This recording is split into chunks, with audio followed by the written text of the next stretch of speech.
Pavel Durov, CEO of Telegram, went on Tucker Carlson to give his take on why he was arrested in France last year. And he's actually still in France to this day. He's on a little bit of a house arrest. So he claims for touristic purposes. I was just hanging around for a couple of days, and then I was supposed to go to Finland after. At the time, myself and others were speculating whether Macron invited him there personally and whether Pavel got baited into going there.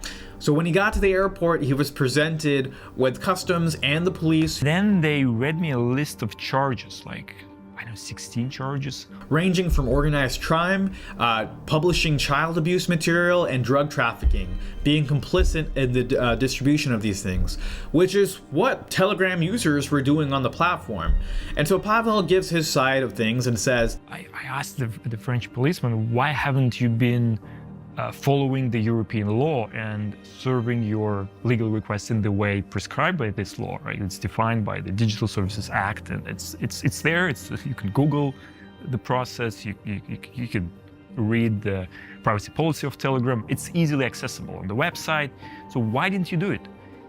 And they didn't answer, but thanks God they started to do it, and then they started to receive responses helping them to identify criminal suspects, meaning we would disclose IP address and phone number of people who were suspects in criminal investigations when we received court orders signed by a judge. Right. And this was something that we had in place since a year ago before that. So it's not something that the French have forced us to do. It's something that we already had in place. We had a company in Belgium processing these requests. Other countries have successfully been using this process. Right. But somehow the French have ignored it completely. So of course, when he visited there the next time as a French citizen, they took him into custody.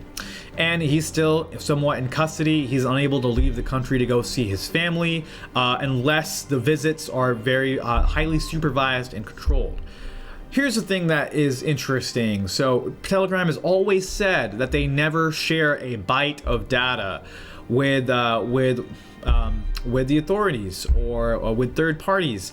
But in this interview, Pavel agrees they have always meant to share IP addresses and phone numbers which can identify people. But he says that they have never shared chats, they have never shared the content of chats or anything else. And so the French authorities didn't follow EU law. Now, I don't think Pavel is naive, but I also think the story could be plausible. As a CEO of a platform with over 1 billion active users, you can't be on top of everything. Although it does seem like a massive fail to just ignore letters from the government that are seeming to get more angry and angry. But I think it could be plausible that it happened like this. One thing I'm annoyed with is why Tucker Carlson. Well, I don't see why he would. I doubt he's a Telegram user, but no one is asking Pavel the hard questions, which is on Telegram. One, why do you have to pay for the ability to prevent spammers from contacting you?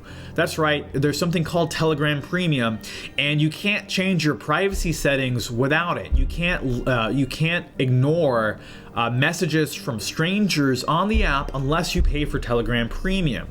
That's also something that's important for spammers, for them to have this so they can circumvent the ability to message other people. And so 99% of the time you get a message from the stranger. It's a scammer trying to prey on you. So my question is Telegram, through Telegram Premium, profiting from the scammers on the platform, which it's notoriously filled with spammers and scammers, as is other platforms, and also their victims? Are they actually profiting? Someone needs to ask Pavel Durov that, and he needs to change the feature back that lets people make themselves private without having to pay you money. That's ridiculous.